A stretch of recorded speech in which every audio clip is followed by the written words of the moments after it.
Hello लोगोफोर जोङो दायो निज्लागुरि पिकनिक स्पटआव थांगासिनो दङ नोंथांमोना नायलांबाय थानो हागोन। ओरैहाय लेफ्ट साइडजों थाङोब्ला सान्तिपुर मोनहैगोन आरो ओरै सिदा थाङोब्ला निज्लागुरि पिकनिक स्पटखौ मोनहैगोन आरो दा बेनो नै लोगोफोर निज्लागुरि पिकनिक स्पटनि गेटआ नायनानै लादो जोंना ब्रादार सोमदोनाबो भिडिअ खालामगासिनो दङ आरो ना।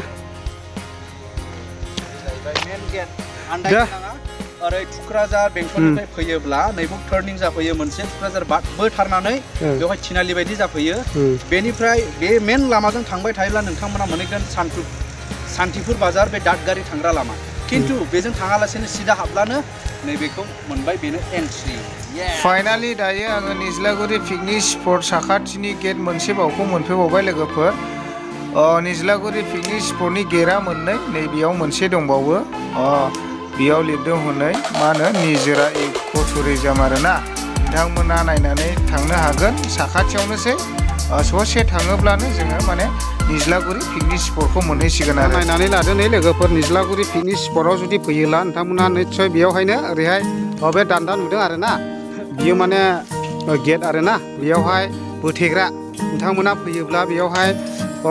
टिकेट लानाय जागोन। टिकेटखौ बेसेबां लायो बेयावनो टिकेट लानानै नोंथांमोना निस्सय बे निज्लागुरि पिकनिक स्पटआव बेरायहैनो हागोन आरो दायो नै बेबायदि बानायगासिनो दङ नै बेयावनो टिकेट काउन्टार जागोन बेयावनो टिकेटखौ मोननाय जागोन। गारियावहाय बेसेबां लायो कारा बेसेबां लायो एबा बाइकफ्रा बेसेबां लायो नोंथांमोना फैब्लानो मिथिगोन आरो ना। दायो आं चेनेलनि गेजेरजों नोंथांमोननो बेसेबांखिनि लायो बेखौहाय खिन्थाहरनो हाथ'नाय नंला। दायो बिथांमोननि बानायनाया दासिमबो साक्सेसफुल जाथ'वाखै दासो बानायगासिनो दङ नै बेखौ दिनैनि गेजेराव कमप्लिट खालामगोन नामा ने आदा? आच्छा गाबोन अपेनिं दा दिनैनि गेजेरावनो बिथांमोना बेखौ कमप्लिट खालामगोन आरो अब्ला बिदिनो लोगोफोर नोंथांमोना फैयोब्ला नै बेयावहाय टिकेट लानानै आरामसे बे ओरैहाय निज्लागुरि पिकनिक स्पटआव बेरायनो हागोन आरो गोसोबायदि बरियाल' जायगायानो नायनानै लानो हागोन आरो ना ओरैबायदि मोजां आरो ना।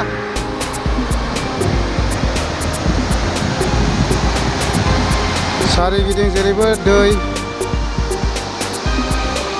बै खैरोबारियावनो हनै निज्लागुरि पिकनिक स्पटआ ओरैबायदि समायना रमायना बानायबाय आरो ना नायनानै लानो हागोन नै बैयावनो बानायदों हनै बेफोरनो आरो ना। दा नायनानै लादो लोगोफोर नै दलांखौ बेफोरबायदि बानायनानैहाय साजायनानै दोनदों जोबोद मोजां बानायदों दलांखौ नायनानै लादो लोगोफोर नै जेरैबो समायना। दा नोंथांमोना नायनानै लादो बे निज्लागुरि पिकनिक स्पटनि बे दलांखौहाय नैबे आदामोनानो बानायदों जेनेबा आदा बे दलांखौथ' नोंसोरनो बानायदों होननानै खोनानो मोन्दों जोङो।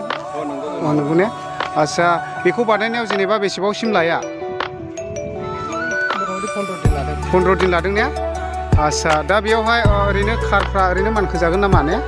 कार हाबो उइंगार हाबो ने? आच्छा निस्सय खोनानो मोन्दों बे आदामोननिफ्रायनो बिथांमोनानो दलांखौ बानायदों। नोंथांमोननोबो मालाबाफोर बबेबा समावहाय जुदि बेफोरबायदि दलां बानायनांगौ गोनां जायोब्ला नैबे आदामोनजों जगाजग लानो हागोन। आदा नोंसिनि न'आ जेनेबा बबेयाव? निज्लागुरियावनो ने नामा जेनेबा? सनित बसुमतारी ने? खोनानो मोनबाय नोंथांमोना बे दलांखौ बे आदामोनानो बानायदों आरो ना ओरैबायदि समायना बानायदों बाख्नायनो गोनां। अब्ला आदा नोंथांनिसिम गोजोननाय थाबाय आरो ना।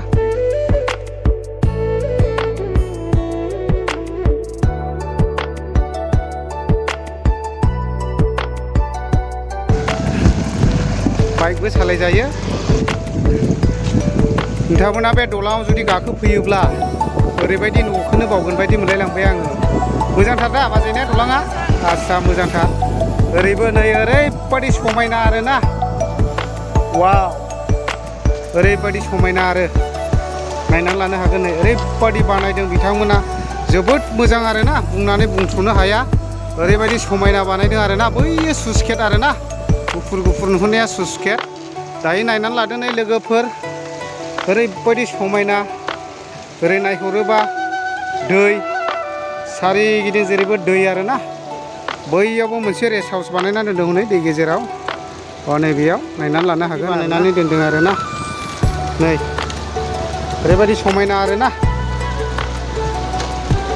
थाबायनो जोबोर मोजांथार।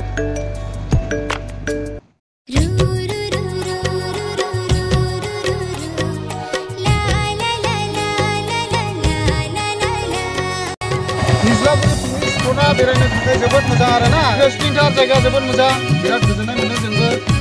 स' बिदिब्ला बिदिनोसै लोगोफोर दा नायनानै लादो नै निज्लागुरि पिकनिक स्पटआव बेफोरबायदि साजायनानै दोनदों आरोना अन्थाइफ्राखौ ओरैबायदि रं होनानै समायना खालामदों दा आदा बै न'आ रेस्ट हाउस नामा ने आर्टिस्टफ्रा बेयाव थाफैगोन नामा जेनेबा आलासिफोर फैयोब्ला बेयावहाय रेस्ट लाफैनो हागोन ने आस्सा मोजाङानो जादों बेफोरबायदि बेलासि समफ्राव बेफ्राव जिरायनानै ओरैबायदि टाइम पास खालामनो हागोन आरोना ओरैबायदि समायना खालामनानै दङ नै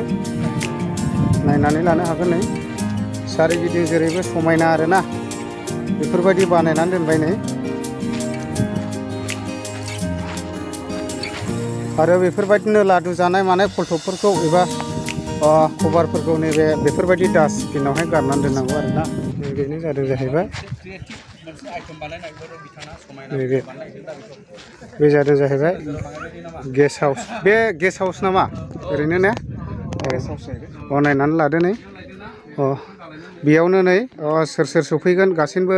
बे बेनारावनो दंजोबो नोंथांमोना निस्सय नायनानै लानो हागोन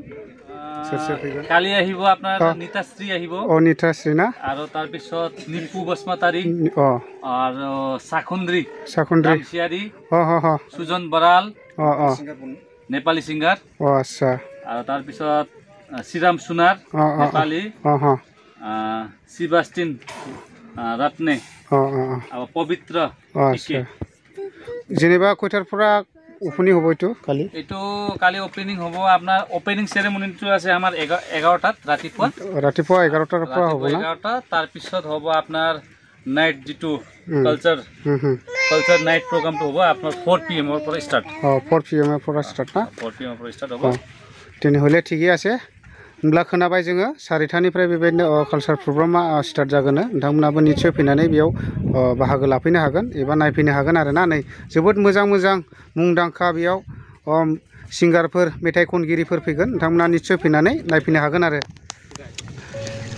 फाइनालि आङो दायो निज्लागुरि पिकनिक स्पटआव दंफैयो दा जायगायाबो निज्लागुरिखा नालाय हिसाबैनो ओरै बाजैनि नामाबो जादों जाहैबाय मा निज्रा ना मा होनो ना मोजां दा खबर सबर ओमफ्राय बेवहाय मा मोनो जेनेबा मा नांगौ मोनजोबो आस्सा बेदरबो मोनो बेदरबो मोनगोन हांनाय मोनगोन ओमफ्राय बिदिनो फिसा फिसौनिफ्राय मोनजोबगोन आरो आस्सा बेदरा ओरैनो मा मोनगोन बेदराहाय अमा बेदर मोनगोन दाउ बेदर मोनगोन ओमफ्राय जेनेबा लकेलफोरबो मोनगोन आस्सा बिदिबा टेनसन गैया आरोना लोगोफोर माथ्र मा नांगौ नैबेखौल' नांगौ आरोना थेहा नोंथांमोना निस्सय थेहा लानानै फैनानै बे बाजै निज्रानि दखानावहाय ओरैबायदि गोसोबायदि होफैनो हागोन आरोना बेजों लोगोसे बारा हिट जायोब्ला नै साखाथियावनो माबा दामलुरबो दं बेखौ जुदि सुइच अन खालामोब्ला नोंथांमोननि माने गोसोखौ गोसोबायदि गोजोनलाय होनो हागोन आरोना लोगोफोर स' बिदिब्ला बिदिनोसै लोगोफोर बाजै निज्रानि दखानाव गोसोबायदि जाफैनो हागोन दा लोगोफोर जोङो नै बेबायदिनो निज्लागुरि पिकनिक स्पटआव फैनानै नै जोंना मा नामथाय बाजै हायनारि गान बुंबाय आङो बाजै हायनारिया ओरैबायदि मोजां मोजां आपेल मोजां बेबायदि खमला फानदों आरोना जेरै खमला जेरै आपेल मानसिया बेबायदिनो आरोना जारौ एसे ओरैबायदि इन्टारेस्टिं नै भुटान रायजोनि मा नांगौ जाखो बेखौ नारें खमला आरोखि ना ओमफ्राय बे काश्मीरनि आरोखि साजायाखैलै दिनैहाय बैयावहाय माबायावहाय एसे जाब्रैहैनानैहाय इन्टारेस्टिं सान्थिपुराव जाब्रैना फैनानै गोसोआ सान्थि मोनदों आरोना थेवबो नै बेफोरबायदि मोजां बुस्थुफोरखौ मोनजाफैगोन माथ्र आखायाव मस्लाल' थानांगौ नैबे माबाया मामलेट ना नोंथांमोनाबो निस्सय फैनानै बेयावहाय बायनानैहाय जाफैनो हागोन आरो लोगोफोर अब्ला बिदिनोसै लोगोफोर नायलांदो बेबायदिनो मोजां बुस्थुफोरखौ नुगोन आरो दा अननाय फिल्मनि माबायाव बिथाङा रल लादों बिथाङा मा रल लादोंमोनलाय दादा नोङो आबरियानि गारि ड्राइभार जेरावनाखि आंखौ रजनि होननानै बुंदों रजनि दा बिनिफ्रायनो रजनिया एसे फेमास जानानै दं आरो ओरैनो नामथाराथ' ओरैनो रिंखां बरगयारि ना दा जोङो बे मा होनो निज्लागुरि पिकनिक स्पटआव ब्रादारखौ लोगो मोनदों आरोना मोनसे दखानाव बिराद मोजां मोनदों जोङो गोसोआ ओमफ्राय ओरैनोथ' गाबोन आर्टिस्टफोर फैखागोन ब्रादाराबोथ' गाबोन फैगोन ने नुजाफैगोन दा ब्रादारखौ लोगो मोननानै बिराद मोजां मोनदों सावथुन मुलुगाव नुबाय थायो दा गोदान प्रजेक्टफोर गैया नामा दासान्दि गैथ'वा मोनगोनाथ' आसा दं मोनफ्रोमबो इयार्सआवहाय मोनसे नङा मोननै थाखाथारो थाखायो बेखौ आसा गारगोन दा गोजोननाय थाबाय ब्रादारनिसिम लोगो मोननायनि थाखाय दे थेंक इउ सै बेयावबो नै दखाना दाम धुम बानायगासिनो दं आरोना नोंथांमोना नायनानै लादो नै आं सोंनोसै मा मा मोनजायो बिनानाव बेयाव मा मा मोनजायो जेनेबा औ बेदर हांनायनिल' आच्छा 12 बाजाबो ने आच्छा 12 बाजाबो मोनजागोन ओमफ्राय लोगोसे मा होनदों बेदर हांनायबो मोनजागोन गोथाव गोथाव ओरैनो अमा बेदर ओमफ्राय मा मोनगोन हांनाया आया एन्जरबो लोगोफोरनि दांख्रेमाखौ मा रोखोम सायो बेबायदि सायो आरोना ओमफ्राय एन्जर लामायाव सायोना बेखौ ने बाबु दा लोगोफोर जोङो खोनानो मोनबाय एन्जर बेदरबो मोनजागोन निस्सय बेफोरबायदि दांख्रेमनिफ्राय मोनजागोन आरोना बिदिब्ला नायलांबाय थादो नै ओरैबायदि मोजां बानायदों आरोना बिथांमोना बेबायदिनो बेयाव आरामसे जिरायनानै हान्थु सोमाव सोमाव एन्जर बेदरजों दुन्दिया गोरलैजों गोसोबादि जानानै गोदलायजासिम जानानै थांनो हागोन आरोना लोगोफोर नोंथांमोना आरो जुग जुग बावनाय नङा बेयाव एन्जर बेदरजों जानानै थाङोब्ला ओरैबायदि मोजां बानायदों नै फाइनालि आं सोंबावनायसै एन्जरजों लोगोसे आरो माबा बेदर मोनजाबावगोन नामा गुबुनफोर एम्बु मोनबा आच्छा खोनानो मोनबाय दा एम्बु मोनबा एम्बुबो लाबोगोन आरोना दाउ लकेल ना फारौफोरबोथ' मोनजागोन आच्छा दे अब्ला मोनजाजोबगोन लोगोफोर दा लोगोफोर नायनानै लादो नै रेस्टुरेन्टफ्रा जोबोद दामि दामि आरोना नै बेफोरबायदि गेलारियावबो मोनजालायगोन आरोना नोंथांमोना निस्सय फैनानै बेयावहाय गेलारिफ्राव गाखोनानै आरामसे जाफैनो हागोन आरो आदा बेयाव मा मोनजागोन जेनेबा आच्छा मोनजाजोबगोन ना बेदर गासिबो हांनायबो मानायबो एवनायबो साफा माथ्र मा थानांगौ होनदों नैबे ना बेखौब्ला हले लेखा बिलाइखौबा हले लागोआव लानानै फैफा आरोना अब्लानो बेफोरबायदि बेलकुनियावबो गाखोना मोनजागोन होनब्लाना आदाना आच्छा दे दा नायनानै लादो नै स्टेजफोरा बानायगासिनो दङ आरोना जोबोद मोजां बानायगासिनो दङ नै गाबोननि थाखाय बेयावहाय बर' सावथुन मुलुगनि आर्टिस्टफ्रा फैगोन आरो सिंगारफोर फैगोन मोजां सिंगारफोर आरो बेबायदिनो नेपालिफोरनिफ्रायबो फैगोन होननानै खोनानो मोन्दों आरोना मोजां आर्टिस्टफोर फैगोन दायो बानायगासिनो दङ नै नायनानै लानो हागोन बेफोरबायदि दाम गोसानि स्टेजआवथ' जों गाखोनो मोनखानाय नङा प्रग्रामनि समाव बहाय